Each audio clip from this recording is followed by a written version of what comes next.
Welcome to my YouTube channel. जैसा कि जो हमारी सीरीज चल रही है वो कंप्यूटर की चल रही है और जो आज का हमारा टॉपिक है वो है रैम। जैसे कि आपको पता है हम इससे पहले अपने और भी टॉपिक्स कवर कर चुके हैं, जैसे types of computer, generation of computer. तो चलिए अब देखते हैं RAM. RAM is use for computer and memory. और रैम रैम की फुल फॉर्म जो होती है वो होती है रैंडम एक्सेस मेमोरी। तो चलिए इसके बारे में देखते हैं। जो इसका फर्स्ट पॉइंट है, use for read and change. जो कि आपकी रैम होती है, रैम होती क्या पहले जो हमारे जैसे हमारे मोबाइल फोन में हमारा डाटा स्टोर करने के लिए हमारी मेमोरी कार्ड होती है, उसी टाइप में आपकी जो रैम होती है वो लगी हुई होती है। ठीक है, तो जो पहला है हमारा use for read and change. जो रैम होती है ये आपकी रीड करती है आपके डाटा को, जो भी डाटा आप उसमें भेजते हो वो डाटा आपके किसी फॉर्म में हो सकता है। ठीक है, उसको रीड करती है और उसमें चेंजेस भी कर सकती है। ठीक है, and the second one is RAM contain multiplex and डीमल्टीप्लेक्स।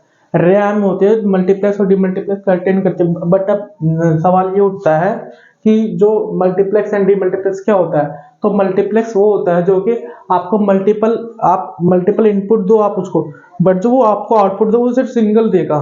मतलब कि आप उसको 8 से 10 काम दो बट वो आपको सिंगल ही काम करके देगा बाय चांस। अब इसको थोड़ी और एक्सप्लेन करते हैं। ये आप इसको बहुत से आप रैंडम कोई से भी डाटा दे दो, ठीक है, आपने इसको 6-7 डाटा दे दे काम करने के लिए, बट जो ये आपको आउटपुट देगा, मतलब जो आपको रिजल्ट देगा वो सिर्फ आपको एक ही देगा। ठीक है, वो से बोलते हैं multiplex. And what is demultiplex? Demultiplex होता है मल्टीप्लेक्स तो उल्टा, मतलब कि इसमें जो इनपुट होगा वो आप एक दोगे, बट जो आपको आउटपुट होगा वो आपको अनेक मिलेंगे। ठीक है, तो इसमें ये होता है। ठीक है, and the next point is RAM is normally associated with volatile types of memory where stored information is lost if power was disconnected. अब जो रैम होती है वो एक तरह की आपकी टेम्परेरी मेमोरी कहलाई जाती है। ठीक है, मतलब कि अगर मान लीजिए आपका फोन है, ठीक है, आपने अपने फोन में कुछ डाटा स्टोर किया है, ठीक है, तो जब तक आपका फोन रिसेट नहीं होगा तब तक आपका कोई सब डाटा लॉस नहीं होगा।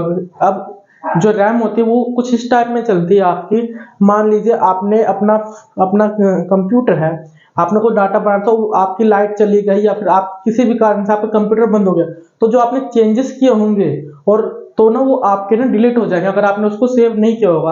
अगर हम अपनी फोन की बात मान देखें तो मान लीजिए मैंने कोई फोटो खींची है, ठीक है, और उसको मैंने सेव नहीं किया है, और अगर मैं अपना फोन स्विच ऑफ कर देता हूँ तो वो क्या हटा देगी? नहीं हटाएगी वो हमारी, क्योंकि वो पहले से ऑटोमेटिकली हमारे सेव हो जाती है। बट इसमें क्या होता है, हमको कंप्यूटर में खुद सेव करना पड़ता है। ठीक है, अब देखते हैं हम वोलेटाइल मेमोरी क्या होती है। ठीक है, वोलेटाइल मेमोरी आपके 2 टाइप्स की पाई जाती है, S RAM and D RAM. ठीक है, एस रैम का मतलब static RAM, static random access memory. D RAM का मतलब डायनेमिक रीड एक्सेस मेमोरी। ठीक है, अब देखते हैं एस रैम में if power is disconnected so memory is clear. मतलब कि अगर एक तरह से जो भी रैम चलती है उसका जो मेन सोर्स होता है वो होता है पावर। मतलब पावर का मतलब हमारे यहाँ पे इस तरीके से है, पर आपके कंप्यूटर ऑन है तब तब तक आप अपना रैम में काम कर सकते हो। ठीक है, बट जैसे ही आपका कंप्यूटर ऑफ हुआ, उसमें इलेक्ट्रिसिटी करंट पास होना खत्म हुआ, तो क्या होगा, जो आपकी रैम में जितना भी डाटा होगा वो आपका क्लियर हो जाएगा अगर आपने उसको सेव नहीं कर रखा होगा। ठीक है, S RAM uses a flip flop circuit. S जो स्टैटिक रैम होती है आपकी फ्लिप फ्लॉप सर्किट को यूज करती है to store a data bit. आपकी जो डाटा को स्टोर करने के लिए किस चीज का यूज करते हैं? फ्लिप फ्लॉप सर्किट का। ठीक है, the circuit delivered to stable states. जो आपकी जो सर्किट है, मतलब कि जो आपका एसआरएम है वो तो स्टेट में आपका डाटा डिलीवर करता है। ठीक है, which are read as 1 and 0। ठीक है, 1 एंड 0। अब क्या होता है 1 और 0 का मतलब क्या होता है? मतलब कि जैसे हमारे कंप्यूटर की हार्डवेयर की लैंग्वेज है 1 एंड 0, बाइनरी लैंग्वेज से बोलते हैं, बट ये तो हमारी रैम है। तो इसमें रैम का 1 और 0 का मतलब क्या होता है? 0 का मतलब होता है लो डाटा या लो वोल्टेज। ठीक है, और जो 1 का मतलब होता है वो हाई डाटा या फिर हाई वोल्टेज। ठीक है, to support this circuit required 6 transistor. जो ऐसे रैम को, स्टैटिक रैम को सपोर्ट के लिए कितने ट्रांजिस्टर चाहिए होता है? आपको 6 ट्रांजिस्टर चाहिए होते हैं।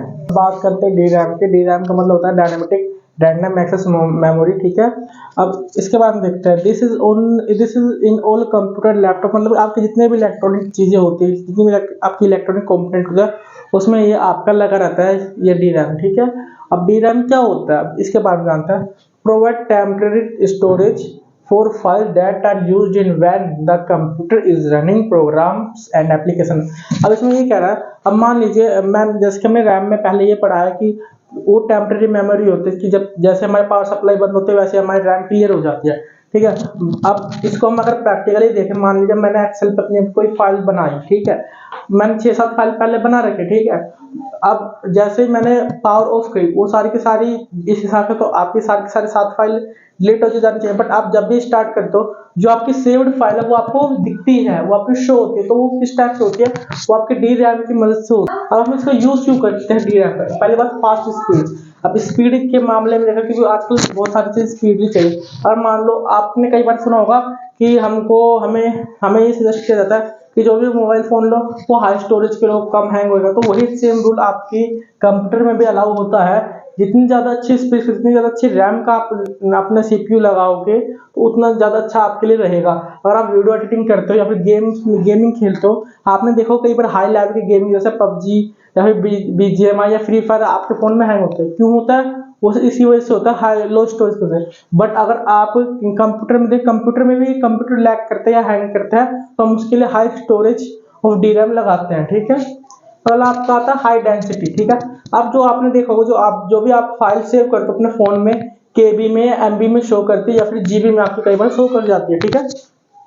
तो वैसे ही जो आपका यहाँ पे कंप्यूटर में जो चीजें स्टोर होती है वो आपके बिट में होती है, 32 बिट 64 बिट, ठीक है। और जो डी रैम है वो अफोर्डेबल है एस रैम के मुकाबले देखा जाए तो ये बहुत ना एक्सपेंसिबल नहीं है, बहुत सस्ता पड़ता है आपको, ठीक है। और लास्ट पॉइंट है लो पावर कंजम्पशन। ये बहुत आपकी जो इलेक्ट्रिसिटी बहुत कम कंज्यूम करता है। अगर हम देखा जाए, अगर एस रैम के बाद स्टैटिक रैम के बारे में बात करें तो वो ना बहुत 6 ट्रांजिस्टर लेता है, मतलब 6 स्विच के पास जाती है बिजली, जब जाके कहीं आपका स्टेट वाला चलता है। बट जो आपका डायनेमिक होता है वो आपका सिर्फ आप अगर आप कंपेयर करेंगे उसके ट्रांजिस्टर से बहुत कम पावर लेता है। डी रैम में आगे देखते हैं तो सबसे पहले आपने सुना होगा DDR1, DDR2, DDR3। ये कुछ इसी टाइप के होते हैं जैसे कि हमारी फोन में मेमोरी कार्ड लगी होती है, 16 GB, 64 GB, 32 GB, 8 GB, इस टाइप की आपकी होती है, ठीक है। तो सबसे पहले आता है इस जनरेशन में आता है SDR, सिंगल डाटा रेट, ठीक है। ये कहता है ये सबसे आपका पहला वर्जन था, ठीक है, मतलब कि सबसे ये आपका पुराना वर्जन था, ठीक है। ये इतना पॉपुलर नहीं हुआ क्योंकि जो अब इसका रीजन क्या था कि इतना ये नहीं चला, क्यों, क्योंकि ये ना हाई स्पीड को सपोर्ट नहीं करता। मान लो कोई डाटा है, कोई बिग अमाउंट में डाटा है, ठीक है, तो ये इसको शेयर करने में बहुत ज्यादा टाइम खर्च करता था हमारा, ठीक है। अब अगला है हमारा DDR, डबल डाटा रेट। अब डबल डाटा रेट थी जो अब SDR के बाद आई थी, ठीक है। अब इसमें क्या था, ये आपके SDR से फास्टर थे। हम किसी, अब नॉर्मल की बात है, हम किसी चीज का रिवोल्यूशन करते हैं, उसमें कोई नया वर्जन ऐड करते हैं तो उसमें कुछ ना कुछ खास बात होती है, वो उससे जो पुराने वर्जन है उससे ज्यादा एक्सपेंसिबल होता है और ज्यादा इंपॉर्टेंट होता है। तो इसमें क्या था, आपका ये SDR से फास्ट था, ठीक है, ठीक है। ये आपके इलेक्ट्रॉनिक जो डिवाइस है सब में यूज होता है, जैसे कि आपके मोबाइल फोन्स है, आपके कंप्यूटर है, आपके लैपटॉप है, आपके टैबलेट है, ठीक है, ठीक है। बट ये क्या था, ये ना पावर में ज्यादा कंज्यूम करता था अगर हम कंपेयर करें SDR से। अब इसके बाद है DDR2। DDR2 क्या है, DDR का सेकंड वर्जन है और रैम का थर्ड वर्जन है डी रैम का, जिसको हम बोलते हैं डबल डाटा रेट 2, ठीक है। ये था जो DDR और SDR दोनों से फास्ट था आपका, ठीक है। बट इसमें क्या था, बट ये ना ज्यादा पावर कंज्यूम करती थी। अगर ये चलती है और हम ये ऑन गोइंग है तो क्या था, ये ज्यादा पावर कंज्यूम करती थी आपकी। And third fourth DDR3। DDR3 means double data rate 3, जो कि आपकी जो प्रीवियस डी रैम के वर्जन SDR, DDR, DDR2 ये सबसे ज्यादा फास्ट था, ठीक है। अब आती है हम जो अब इस टाइम पे यूज करते हैं वो है DDR4। DDR4 में आपको क्या क्या आ जाता है, आपकी फास्ट है, ठीक है। अपने जितने पुराने वर्जन में सबसे फास्टेस्ट है। और ये जो पावर कंज्यूम करता है, जो इलेक्ट्रिसिटी कंज्यूम करता है, वो बहुत लेस कंज्यूम करता है। ECCDRM मतलब कि एरर करेक्शन कोड। आपने कई बार देखा होगा कि हम कोई फाइल ट्रांसफर करते हैं तो एंटी करप्ट हो जाती है, उसमें वायरस घुस जाता है, ठीक है। तो इसी चीज को चेक करने के लिए आपके कंप्यूटर में जो DRM है उसमें नहीं एक फीचर होता है ECCDRM। इसमें क्या होता है, जब भी आप कोई फाइल ट्रांसफर करते हो या फिर रिसीव करते हो तो इसमें ना ये आपकी एरर करेक्ट करती है, एरर को करेक्शन करती है और आप तक वो इन्फॉर्मेशन बिल्कुल करेक्टली पहुंचाती है। इसका ये काम होता है, ठीक है। अब हम देख लेते हैं रैम की जो स्पीड होती है वो क्या होती है। जो हम हर चीज़ की स्पीड मेजर करता है मीटर प्रति सेकंड में, किलोमीटर प्रति सेकंड में। तो जो आपकी जो रैम की जो स्पीड होती है वो होती है आपकी मेगाहर्ट्ज में, जिसको एमएचजेड से प्रदर्शित किया जाता है। Thank you.